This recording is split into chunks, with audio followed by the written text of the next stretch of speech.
So, you want to get better at Call of Duty, huh? Well, you've come to the right place. In this video, I'm going to be giving you guys some tips on how to get better at Call of Duty, and if you guys are new to the channel, I would really appreciate if you guys dropped a sub and hit the like button as well. But anyways, let's get on with the video. Now, the first tip I wanted to give you guys is to develop your class. Now, arguably, the most important tip to getting better is the use of classes. Now, these are what you will use in-game to fight the enemies, and the class you will use will wholly depend on your playstyle and your preferences, and I recommend cherry picking or hand picking a couple of weapons that you really enjoy using, that you feel really comfortable with, and just developing the class from there. So keep testing attachments out, keep testing sights out, attachments, stuff like that, and keep testing perks out to see how different combinations work for you. Now, personally, I find the best weapon class for me to be assault rifles, even though I don't use them as much as SMGs. I just like assault rifles more as a weapon class overall because of all the boxes they check. They have very strong range. They're very good in close quarters. Well, some assault rifles are good in close quarters, but not all of them. And they also have really good fire rate. They have like different fire rates, obviously, but most of them have pretty strong fire rates, and they also have good time to kill because of the strong damage that they have. And I also like changing the perks based on the gun that I am using. So if I'm using, say, an SMG, if I'm on the offensive, I'm going to be using things like Scavenger, High Alert, and Double Time because they help you keep a good sense of like who's around you, like where your enemies are, and it's just better offensive gameplay if you just keep on moving around and stuff like that.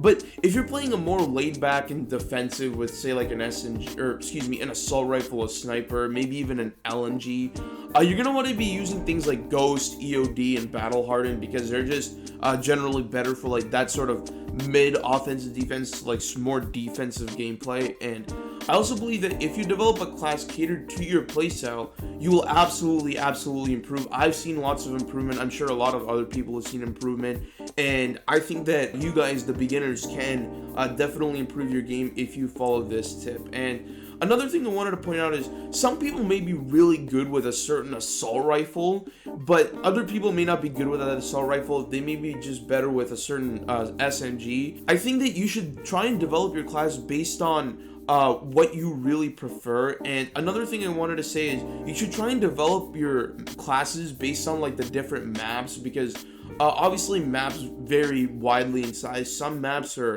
a lot bigger than other maps, so in larger maps you're going to want to use an assault rifle simply because assault rifles just have the much better range than the SMGs don't have the reach that assault rifles do, and vice versa. You're going to want to use an SMG on a smaller map like Shipment or Nuketown, just because SMGs are a lot better for that CQB, up in people's faces sort of gameplay. I've done extensive testing on this, and I've done many classes based on what I like and what maps I'm playing on. And another thing I wanted to say is try and get a few of your friends that play a lot better than you and just go into a custom match and just test out the different class styles and see what you really like, because if you test it with actual people, it's a lot better than just testing it with bots, because bots are just bots. Like, they don't have like the intuition, the insight that humans have. If you keep on testing, you will get the right class based on your playstyle. Now, another tip I wanted to give you guys is to mess around with these settings. These settings you use are very important in the sense that they control your movement and how you aim and shoot at your enemies. And in my opinion, the most important setting is sensitivity. So sensitivity determines how fast you can look around with the right stick, or how fast you can move around the screen with the right stick.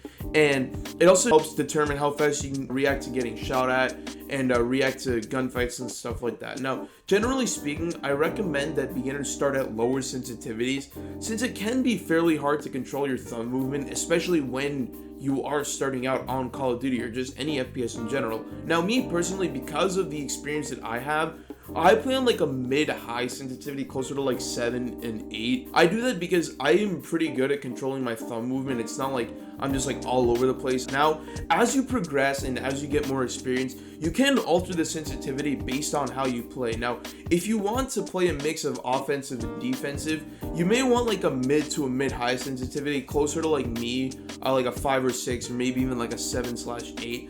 But if you're a more aggressive player, you're going to want to have a higher sensitivity to compensate the need for that really fast reaction time. And Another setting I wanted to talk about is the layout, or like the controller layout. Now, there are many different things like bumper jumper, tactical, southpaw, stuff like that.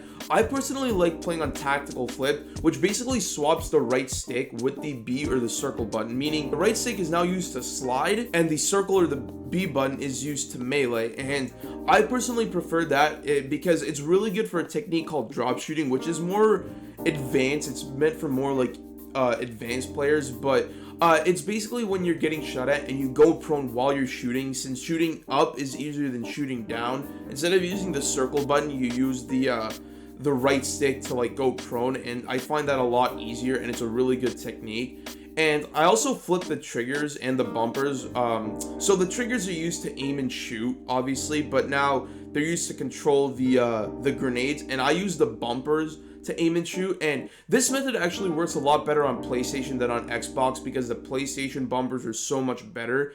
And I personally really like flipping the triggers and the bumpers because the travel time on the bumpers are actually smaller than on the triggers, so you don't have to press down as far. So if you're getting into a gunfight, you can react faster, and that's obviously very helpful. It could mean the difference between life and death in a certain gunfight. And it provides for easier follow-ups on semi-auto weapons and stuff like that. Obviously, people may prefer regular tactical over tactical flip.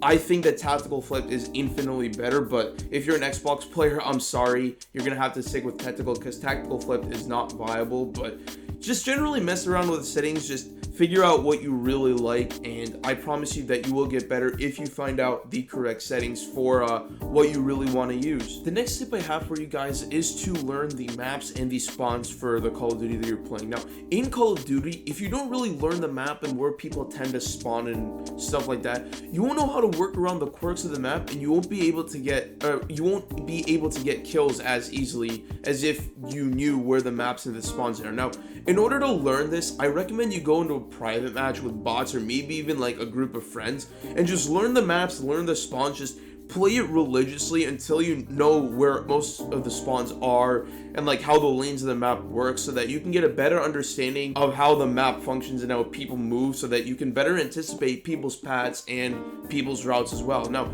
learning the maps and their respective lanes will drastically improve your sense of direction. That can lead to improved gameplay and improved skills and improved ability to win gunfights and expect where enemies spawn. Now, knowing where enemies could run to get to the middle or like get to a certain area is always good because you can anticipate where they are and you can just jump on them immediately without them expecting it whatsoever. And I also recommend to try to learn where people tend to camp the most and avoid those areas. Last but not least, for this tip, I also really recommend having your back covered so that you can focus on the 180 degrees in front of you as opposed to having to worry about an extra 180 degrees behind you. Generally, use the map's quirks and design to your advantage, and always watch your six. You will absolutely thank me later. Now, the final tip I have for you guys in this video is something that I definitely struggled with early on, and that is to set realistic goals for yourself each and every game. So, for example, right from the get-go, some of you guys may have come onto this video trying to get a nuke in your very first game, which is a 30 kill streak. Obviously, that's absolutely impossible. Like, I don't think any person that's touched Call of Duty for the first time has gotten a nuke in their first game, unless you're some sort of like demigod. And because of this, you should try setting small goals like getting a bloodthirsty or even a 4 kill streak for yourself and work your way up. Now, other people may just want to see how many kills they can get. So if you want to see how many kills you can get in a certain game, in like a TDM, for example, set a goal for that. Aim for 10 kills in a TDM and don't move on to your next goal until you can comfortably meet your current goal at least a few times. If you meet your current goal comfortably at least a few times, you can set higher goals for yourself. Now, I also recommend setting goals a little higher than what you feel like you can do so that you can get better. So for example, if you aim for a bloodthirsty in a game and get 8 in a row, it's a lot better than trying to get a 15 streak and only getting a merciless, which is 10 kills in a row. Now, exceeding smaller expectations are a lot better than failing to achieve bigger ones, because if you achieve the smaller ones, you can slowly work your way up, but if you fail to achieve the bigger ones, you're just going to be stuck in the same place. streaks. Now, I was once in the beginner's place. I used to struggle to even get 3 or 4 kill streaks in a game. Now I'm able to get bloodthirsties fairly frequently. Honestly, just keep chipping away and you'll eventually reach your goal soon. I mean, I reach my goals. I keep setting realistic goals for myself every single game. Hey, I'm in a TDM. I want to try and get 15 kills, or maybe even get like, try and aim for 2 bloodthirsties. Hopefully maybe even a merciless. Now, set realistic goals for yourself and you'll eventually reach that ultimate goal that you have of getting better. Thank you all so much for watching the video. If these tips helped you, make sure to drop a sub so you can see more videos like this. Now, I'm currently on the road to 100 subs, so I would really appreciate if you guys could help me reach that goal. I know we can reach that goal. We're only about like 36 or so away, so hopefully I can reach that goal soon. Drop a like if you enjoyed the video as well, and be sure to follow me on my social media platforms. The links are down in the bio. Thanks again so much for watching. This is Stuger signing off. Peace out.